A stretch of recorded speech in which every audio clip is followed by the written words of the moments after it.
Durante años mantuvo su producción estable, 2.000 unidades al año, sacando nuevos modelos y aportando sucesivas innovaciones como los frenos de disco y los cambios de 5 velocidades. Él veía que el futuro era de Japón y se fue a Japón a hablar con ellos y, cosa rarísima, lo cual demuestra hasta qué punto los Sanglas eran señores muy inteligentes, muy avanzados, consiguieron que Yamaha les cediese los derechos para importar a España sus motores sin ningún problema, cosa que nunca habían hecho con nadie. Y así empezaron a salir las Sanglas con motor Yamaha. Pero, repito, los bancos quieren resultados. Y fueron los bancos quienes propiciaron que Sanglas pasase a Yamaha.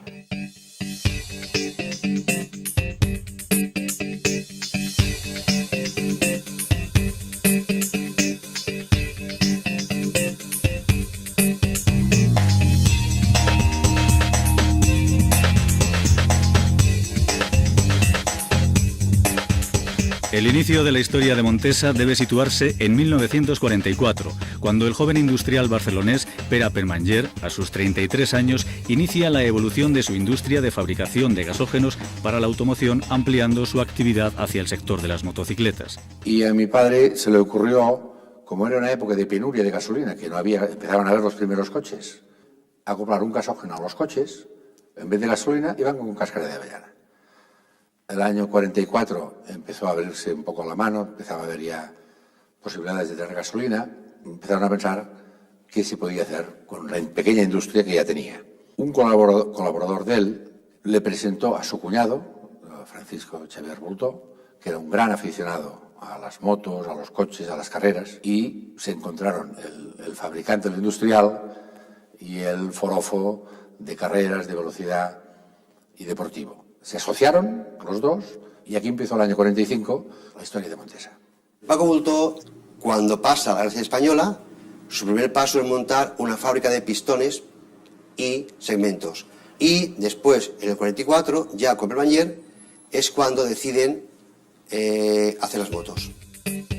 La mezcla del espíritu deportivo y de aventura que existía desde la fundación de la empresa, junto a la necesidad de probar las motocicletas para completar su desarrollo, dio pie a que se organizara en julio del mismo año 45 una ascensión al balneario de Caldas de Boí, a donde ningún vehículo motor había llegado hasta entonces, ya que no había carreteras ni caminos.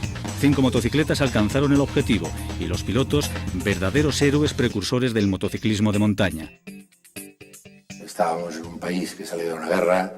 No había maquinaria, no habían procesos, era todo muy manual, había que comprar en el exterior muchas piezas, pues neumáticos, los carburadores, se compraba mucha cosa y las series, evidentemente, al empezar una industria, eran series pequeñas, de cientos de motos, de unas pocas miles al año, pero cada año iban avanzando pudiendo importar maquinaria. Incluso una vez no habían permisos de importación de maquinaria, no daban permisos y solo lo daban a aquel que exportaba.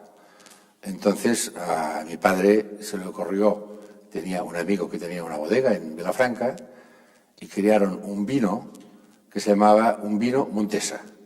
Entonces exportó una partida de estas botellas de vino y a cambio pudo importar maquinaria y rodamientos que aquí no habían.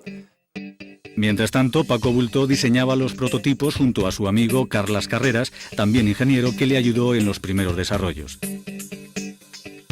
En 1946, Montesa participó por primera vez en una competición internacional. Fue el 5 de mayo en el Gran Premio Internacional de Barcelona, celebrado en el circuito de Montjuïc, y que se saldó con victoria en la carrera de 125 centímetros cúbicos ante el aplauso entusiasta del público aficionado y sorprendido ante la potente aparición de aquellas motos españolas. Aquel año ganaron también los campeonatos de España de 100 y 125 centímetros cúbicos. La evolución técnica continuó, mejorando la producción durante los siguientes años de la lenta expansión.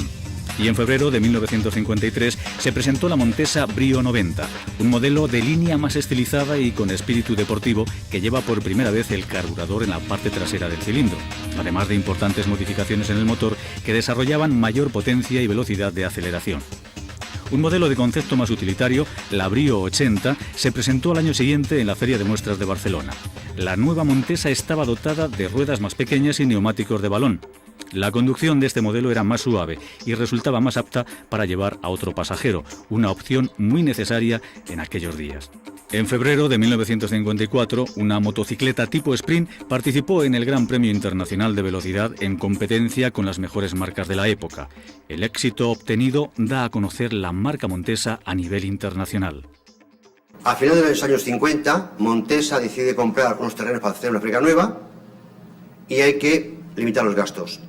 Le propone a Bultó cerrar las carreras o, por lo menos, aminorarlas, y Bultó no lo acepta. Bultó era su vida y quería carreras, con lo cual hace que ambos socios se separen. Bultó y su equipo bautizaron a la nueva marca como Bultaco.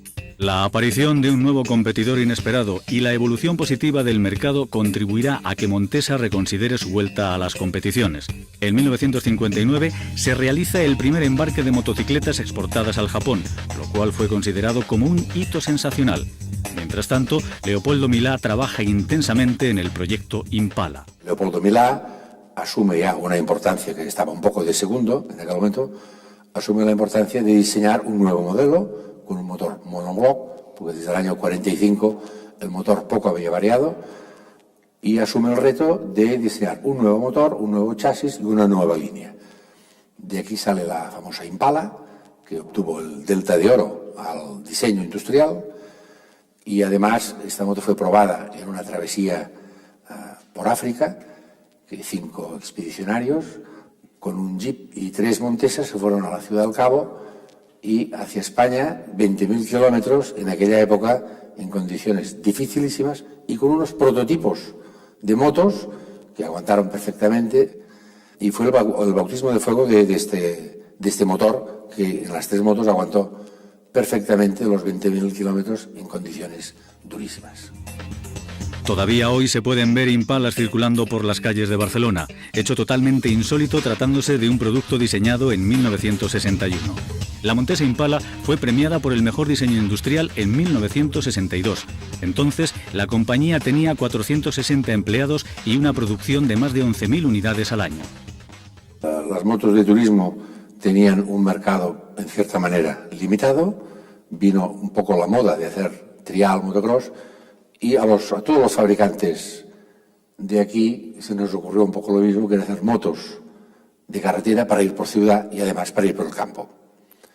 Esto permitió los grandes éxitos y el desarrollo de estas motos, de trial y de motocross, tanto que se empezaron a exportar por toda Europa, incluso a Estados Unidos, siendo evidentemente las marcas catalanas las primeras en ventas en Europa y en Estados Unidos.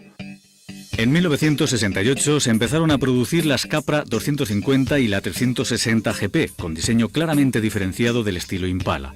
Los éxitos deportivos de estas máquinas culminaron con las victorias en los campeonatos nacionales de Bélgica, Francia, Italia, Suiza y Estados Unidos.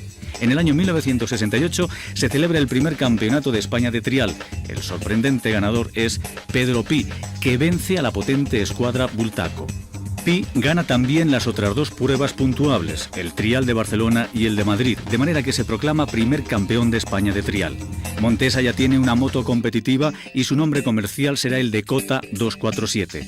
Su innovador diseño con depósito y sillín integrados obtiene el Delta de Plata al mejor diseño industrial.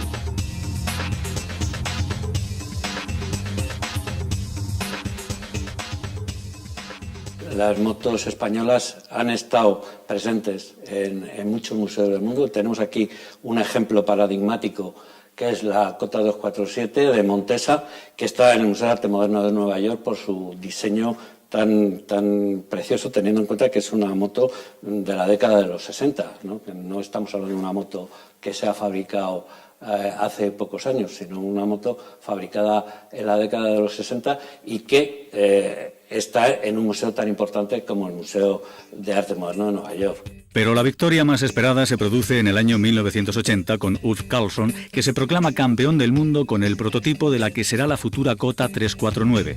Montesa ganaría el título de marcas ese mismo año y el siguiente. Fueron unos años de gran auge técnico, deportivo, industrial y de ventas. Años más tarde, cuando empezaron a aparecer los modelos japoneses, con muchos más medios, empezaron a sacarnos del mercado. Hay que tener en cuenta que Montesa, por ejemplo, que era uno de los primeros fabricantes en España, podía hacer 20-25 mil motos al año.